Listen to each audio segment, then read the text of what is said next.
Bismillahirrahmanirrahim. Masalah memanjangkan rakaat sembahyang dan hadis. Jawab dia, saudaraku telah datang hadis memanjang akan rakaat pada sembahyang sunat itu dikeluarkan oleh Imam Tirmizi, demikian bunyinya. An Aisyah anna Nabiy sallallahu alaihi wasallam kana yusalli jalisan wa yaqra wa huwa jalis. Faiza baqiya min qiraatihi qadra ma yakunu salasina aw arba'ina ayah qama faqara'a wa huwa qa'im summa raka'a wa sajad summa sana'a fi raka'ati tsaniyah misla zalik. Ini terbalik biasa kita duduk. Daripada duduk bangun berdiri. Biasa kita daripada berdiri kemudian duduk. Nabi daripada duduk bangun.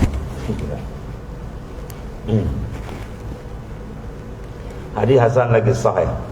Diriwayatkan daripada Aisyah radhiyallahu anha bahawasanya baginda Nabi sallallahu alaihi wasallam adalah ia sembahyang sunat hal keadaannya duduk. Mana Nabi mulakan sembahyang itu dengan duduk pada rakaat yang pertama, maka membaca ia sallallahu alaihi wasallam akan Quran mana ayat, padahal ia duduk juga. Dapat baca Fatihah dan ayat duduk. Dan kata si Aisyah radhiyallahu anha, maka apabila tinggal daripada bacaannya sekadar barang ada ia 30 atau syakuran 30 atau 40 ayat, bangunlah ia baginda sallallahu alaihi wasallam berdiri pula. Jadi maknanya dalam rakaat pertama tu dua bentuk. Nabi duduk dulu, kemudian Nabi bangun. Kita biasanya buat sembahyang, dah tak mampu kita duduk. Nabi Rasulullah SAW duduk pun Nabi duduk dia sembahyang. Kemudian di tengah bacaan surah tadi tu Nabi sambung terus bangun, sambung dalam keadaan berdiri. Ya, itu ada. Dan tuan buat apa dah? Orang tak biasa tengok dia kata pelik. Mula duduk pun berdiri pula aja. Biasa berdiri duduk, ni duduk dulu, lepas tu berdiri. Itu menunjukkan bahawa sembahyang sunat sebagaimana hadis yang dahulu boleh dikerjakan dalam keadaan duduk. Ada pun yang wajib tak boleh, kecuali uzur saja boleh ditukar. Jadi dalam kadar 30 dan 40 ayat Nabi bangun menyambung. Maka membacalah ia akan baki surah atau ayat tadi, ya, pada halnya ia berdiri ulang.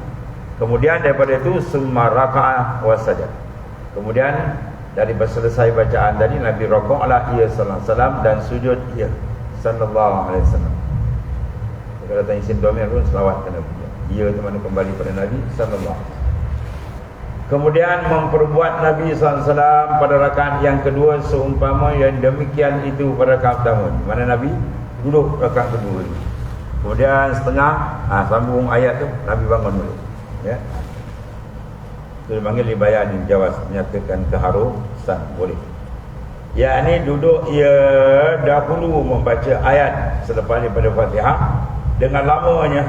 Kemudian sambung dengan bangun ia berdiri membaca baki ayat 30 atau 40 tadi. Kemudian rakaat dan sujudnya.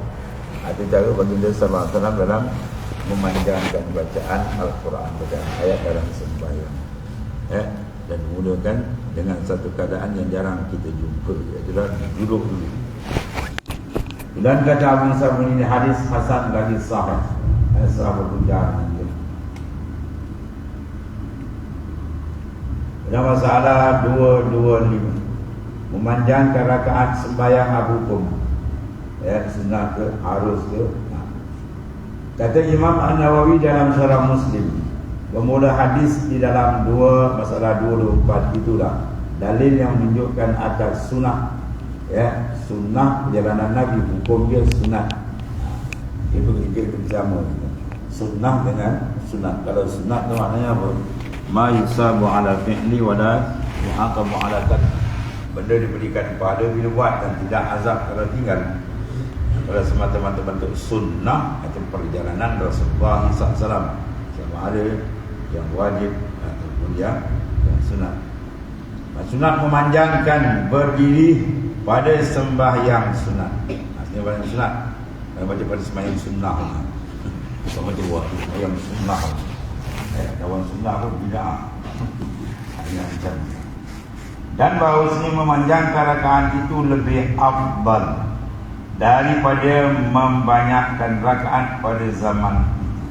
Jadi kalau bertembung dua masalah, mana afdal? Kita sembahyang pendek tetapi bacaan dia panjang dengan banyak rakaat, bacaan dia pendek. Maka di sini letakkan afdal, ya, memanjangkan bacaan, ya, memanjangkan rakaat itu lebih afdal daripada membanyakkan rakaat pada zaman itu. Maka di sini ada khilaf ulama padanya, ya, pandangan dia ada khilaf. Dan bahawasanya mazhab Imam kita Syafi'i rahimahullah ta'ala, ya, ia telah melebihkan berdiri dan memanjangkan rakaat, ya, itu lebih afdal. Kawana afdal aksaru sawaban, lebih banyak nisbah pahala. Dan masalah berdiri, salah 226 berdiri dan duduk dalam satu rakaat. Rakaat lain, rakaat yang sama ditukar. Bagaimana dalam hadis tadi, di pertengahan rakaat pertama Nabi tukar keadaan daripada duduk bangun. Kata Al-Imam An-Nawawi bermula hadis dalam masalah 224 ini, dalil yang menunjukkan atas bahawasanya harus pada rakaat yang satu. Rakaat berbeza, rakaat pertama berdiri, rakaat kedua duduk, atau rakaat pertama duduk, rakaat kedua berdiri. Di dalam rakaat yang satu dua keadaan, duduk dan berdiri berlaku.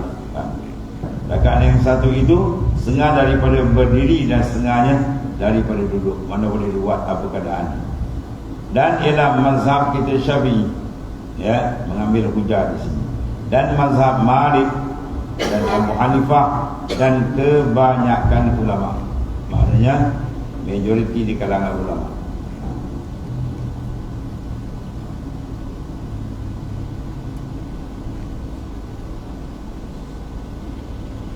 Dan bersamaan ia berdiri kemudian duduk ia, atau ia duduk kemudian berdiri. Dan bersamaan ia berdiri kemudian dia duduk, atau dia duduk kemudian berdiri, bagaimana dilakukan oleh baginda sallallahu alaihi wasallam. Dan menegakkan dia oleh setengah salaf, maka iaitu tiada betul gitu. Dan menghikayat oleh Al-Qadhi Iyad daripada Abi Yusuf dan Muhammad, sahabat-sahabat bagi Abu Hanifah, Muhammad Al-Shaybani, di kalangan Abi Hanifah, Ridwan alaihim ajma'in. Pada dua yang akhir, makruh duduk kemudian daripada berdiri. Dan jikalau berdiri, dan jikalau berniat seorang itu berdiri kemudian ia hendak duduk, harus ia duduk di sisi kita Syafi'i dan di sisi jamhur. Jamhur mana majoriti para ulama. Bila ada khilaf dia maka benda itu ijtihad. Yang masing-masing ada mempunyai ijtihad pandangan masing-masing. Dan mengharuskan oleh setengah daripada orang mazhab Maliki itu ialah Ibnu Qasim, dan menegakkan dia, ya, oleh Ash'ab. Itu di antara pada khilaf. Buat memaham hadis, kedudukan hadis. Mungkin dia ada kehilapan dalam kedudukan hadis ni. Di sisi pendapat ulama ni sahih, di sisi lain kadang-kadang sebalik. Kadang-kadang hadis itu makna muttarib, ya, banyak perbahasan. Kadang-kadang dia tengok punca berlaku kekhilapan dalam mentarjih makna hukum-hukum dalam hadis, ya. Sahih kadang sama sahih hadis, tapi makna pula kita nakkan makna pula yang sahih. Bukan sekadar lafaz saja, makna tujuan yang sahih.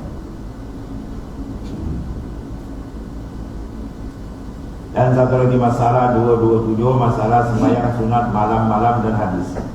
Ya, sunat waktu malam dan hadis dia, ya saudaraku, dan ada dikeluarkan oleh Tirmizi. Imam Tirmizi akan hadis Nabi SAW mengerjakan sembahyang malam dengan panjang, an Aisyah qalat radhiyallahu anha kana Rasulullah sallallahu alaihi wasallam yusalli lailan tawilan qa'iman ya wa lailan tawilan qa'idan fa iza qara'a wa huwa qa'im raka' wa sajad wa huwa qa'im wa iza qara'a wa huwa jalis raka' wa sajad ya wa huwa jalis. Ada macam keadaan ada keluarga hasan lagi sahih kedudukan hadis.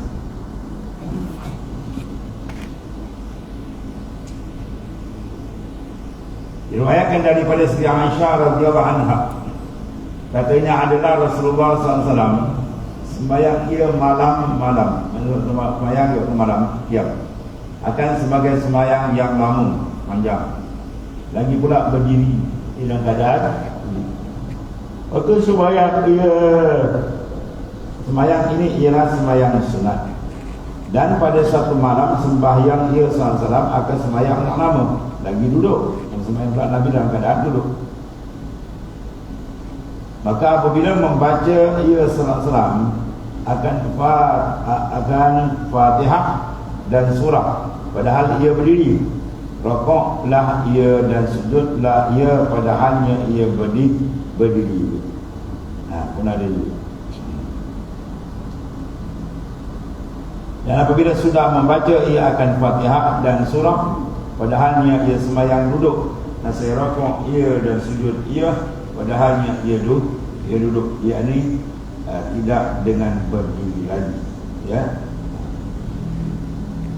Kemudian apabila ia hendak rakaat dan sujud itu, tidak berdiri lagi apabila dia rakaat dan sujud itu. Jadi dalam keadaan duduk keadaan dilakukan oleh baginda sallallahu alaihi wasallam. Benar kata Abu Isa Tirmizi daripada hadis ini,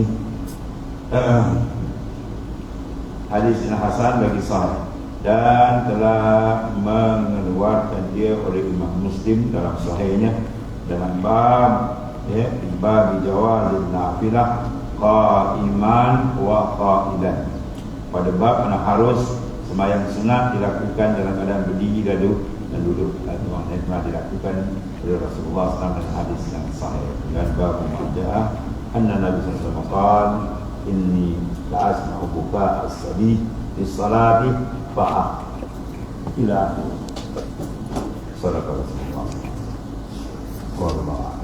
Bismillahirrahmanirrahim.